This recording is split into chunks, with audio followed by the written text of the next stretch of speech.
Hi friends, cooperative tutor എന്ന YouTube ചാനലിലേക്ക് ഏവർക്കും സ്വാഗതം. നിങ്ങൾ ആദ്യമായിട്ടാണ് ഈ ചാനൽ കാണുന്നതെങ്കിൽ please subscribe my channel.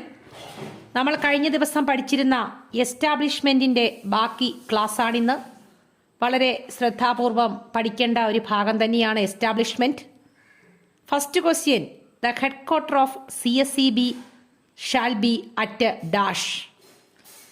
The headquarter of Cooperative Service Examination Board. Cooperative service examination ബോർഡിൻ്റെ ഹെഡ്ക്വാർട്ടർ എവിടെയാണ് സ്ഥിതി ചെയ്യുന്നത്? ആൻസർ, തിരുവനന്തപുരം.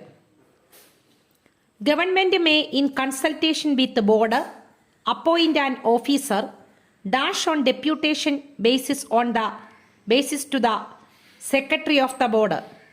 ഗവൺമെൻറ് ബോർഡുമായിട്ട് കൺസൾട്ട് ചെയ്ത് ഡെപ്യൂട്ടേഷണൽ വ്യവസ്ഥയിൽ ഒരു സെക്രട്ടറിയെ അപ്പോയിന്റ് ചെയ്യും. അദ്ദേഹത്തിൻ്റെ റാങ്കാണ് ചോദിച്ചേക്കുന്നത്. Government main consultation with the board appoint an officer dash on deputation basis to be the secretary of the board.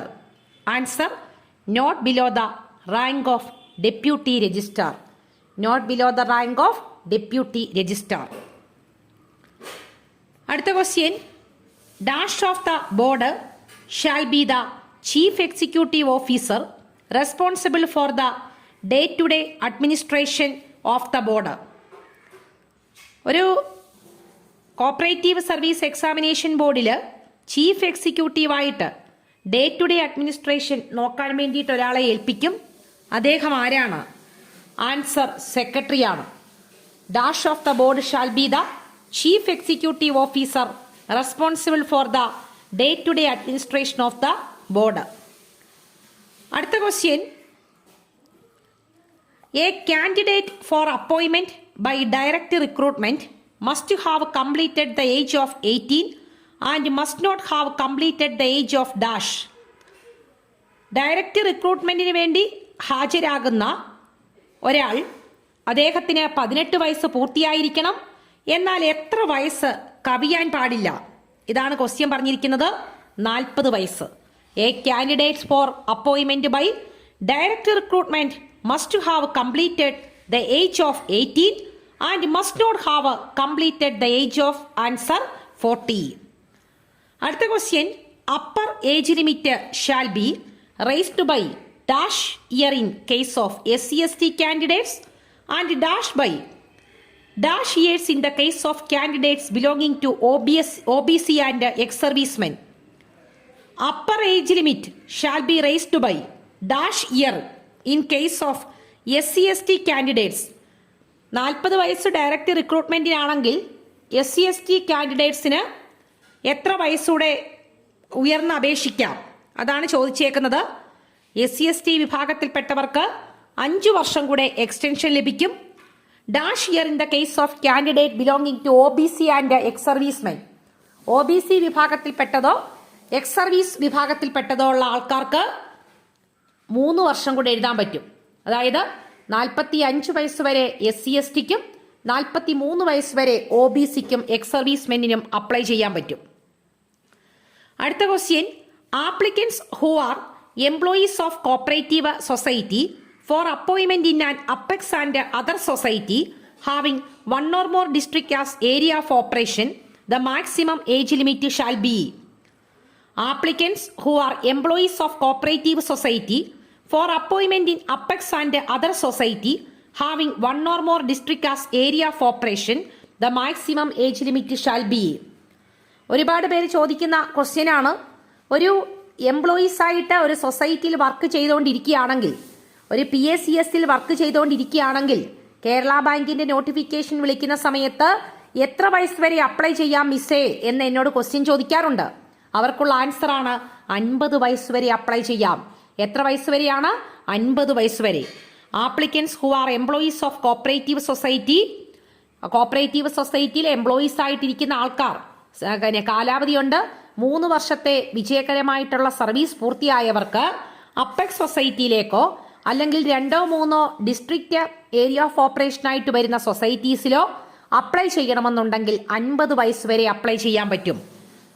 അടുത്ത question, applicants who are physically challenged person the upper age limit be raised by dash year. Applicants PH വിഭാഗത്തിൽപ്പെട്ട ആൾക്കാരാണെങ്കിൽ, physically challenged person ആണെങ്കിൽ upper age limit shall be raised by dash year. Upper age limit എന്ന് പറയുന്നത് 10 വർഷം കൂടെ കൂട്ടിയിട്ടുണ്ട്. 40 വയസ്സ് direct റിക്രൂട്ട്മെന്റിനാണെങ്കിൽ PH വിഭാഗത്തിൽപ്പെട്ടവർക്ക് 50 വയസ്സ് വരെ എഴുതാൻ പറ്റും. അതുപോലെ തന്നെയാണ് ഇപ്പൊ പുതിയതായിട്ട് കൊണ്ടുവന്നേക്കുന്ന വിഡോയുടെ കേസും. വിഡോയുടെ വിധവയായിട്ടുണ്ടെങ്കിൽ എത്രയാണ്? 50 വയസ്സ് വരെ ഡയറക്റ്റ് റിക്രൂട്ട്മെന്റിന് അപ്ലൈ ചെയ്യാൻ പറ്റും. ഇനിയും an employee shall not be eligible to continuing in service of a society after last day of month in which he attain the age of. അതായത് ചോദിച്ചേക്കുന്ന ക്വസ്റ്റ്യൻ, കോപ്പറേറ്റീവ് സൊസൈറ്റിയിൽ നിന്നും ഒരു എംപ്ലോയി എപ്പോഴാണ് പെൻഷൻ ആകുന്നത്? ഇതാണ് ക്വസ്റ്റ്യൻ ചോദിച്ചേക്കുന്നത്. An employee shall not be eligible to continuing in service of society after last day of the month in which he attain the age of. Answer 58. എത്രാമത്തെ വയസ്സിലാണ് cooperative സൊസൈറ്റിയിലെ ഒരു എംപ്ലോയി പെൻഷൻ പറ്റുന്നത്? 58 വയസ്സാണ്.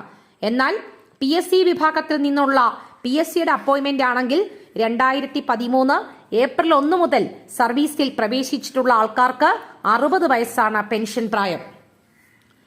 അടുത്ത question, probation period of an employee in A cooperative society shall be dash year on duty.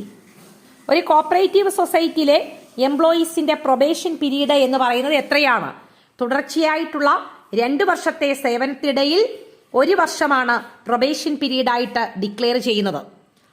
ഇനിയും appointing authority deciding the probationer is not suitable for such appointment it shall be writing dash from service. അതായത് appointing authority, നമ്മളെ appoint ചെയ്ത authority probation പീരീഡിൽ ഇവർ ഈ ഒരു ജോലിക്ക് suitable അല്ല എന്ന് തോന്നിക്കഴിഞ്ഞാൽ അവരെ എന്ത് ചെയ്യും സർവീസിൽ നിന്ന്? അതാണ് ചോദിച്ചേക്കുന്നത്.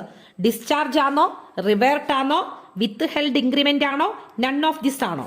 തീർച്ചയായിട്ടും അവരെ ചെയ്യുന്ന പ്രോസസ്സ് ഡിസ്ചാർജ് ആണ്. Answer discharge. അടുത്ത question, appointing authority decide the probation is not suitable in case of promotion dash to him. ഇനി appointing authority decided that the probation is not suitable in case of promotion dash to him. ഇത് ഇവരുടെ probation period പ്രൊമോഷന് വേണ്ടിയിട്ട് suitable അല്ല എങ്കിൽ അപ്പോൾ appointing authority എന്താണ് decide ചെയ്യുന്നത്? Discharge ആണോ, റിവേർട്ട് ആണോ, സെൻഷ്യൂർ ആണോ, ഫൈൻ ആണോ? ആ ഒരു പ്രോസസ്സിന് പറയുന്ന പേരാണ് റിവേർട്ട്. REVERT. അടുത്ത question, annual increment shall not be sanctioned to employee after the expiry of dash years if has not attend the training programme. അതായത് ശരിയായിട്ട് ഇപ്പം കിംബിൽ നിന്നോ അല്ലെങ്കിൽ കിക്മയിൽ നിന്നോ ഒക്കെ നമുക്ക് കിട്ടുന്ന ഈ പറഞ്ഞ കിക്മയല്ല, അസ്ഥി മൺവിളയിൽ നിന്നോ STSൽ നിന്നോ ഒക്കെയുള്ള ട്രെയിനിങ് കറക്റ്റായിട്ടും അറ്റൻഡ് ചെയ്യാത്ത ഒരാൾക്ക് ആനുവൽ ഇൻക്രിമെന്റ് ലഭിക്കത്തില്ല. അപ്പം അവര് ആ ട്രെയിനിങ് പ്രോഗ്രാം എത്ര നാളിനകം അറ്റൻഡ് ചെയ്തിട്ടില്ല എങ്കിലാണ് ഈ ഒരു ആനുവൽ ഇൻക്രിമെന്റ് ലഭിക്കാത്തത്. ആൻസർ 4 ആണ്. Annual increment shall not be sanction to employee after the expiry of dash years if he has not attend the training programme. 4 വർഷമെങ്കിലും ഈ ട്രെയിനിങ് പ്രോഗ്രാം അറ്റൻഡ് ചെയ്യാത്ത ഒരാൾക്ക് ഈ പറഞ്ഞ ആനുവൽ ഇൻക്രിമെന്റിന് യോഗ്യതയില്ല. പറഞ്ഞത് മനസ്സിലായല്ലോ? അപ്പൊ ഇത്രയും ക്വസ്റ്റ്യൻസ് ആണ് ഇന്നത്തെ വീഡിയോയിൽ ഡിസ്കസ് ചെയ്തിരിക്കുന്നത്. ഇന്നത്തെ ക്ലാസ് നിങ്ങൾക്ക് ഇഷ്ടമായി എങ്കിൽ തീർച്ചയായിട്ടും ലൈക്ക് ചെയ്യാനും ഷെയർ ചെയ്യാനും നിങ്ങളുടെ വിലയേറിയ അഭിപ്രായങ്ങൾ കമന്റ് ബോക്സിൽ രേഖപ്പെടുത്താനും മറക്കരുത്. എസ്റ്റാബ്ലിഷ്മെന്റുമായിട്ട് ബന്ധപ്പെട്ടതല്ലാതെയുള്ള പുതിയ ക്വസ്റ്റ്യൻസുമായിട്ട് നമുക്ക് ഉടനെ തന്നെ കാണാം. മാത്സും ഇംഗ്ലീഷും എല്ലാം ഉൾപ്പെടുത്തിയിട്ടുള്ള വീഡിയോകൾ ഉടനെ തന്നെ നമ്മുടെ ചാനലിൽ ലഭ്യമാണ്. ഫെബ്രുവരി മാസം അവസാനത്തോടു കൂടിയിട്ട് ഈ എക്സാമിന് വേണ്ടി എക്സാം പ്രതീക്ഷിച്ചുകൊണ്ട് അത്യാവശ്യം വേണ്ട പ്രിപ്പറേഷൻസ് ഒക്കെ നടത്തുക. Okay, thank you. Thanks for watching.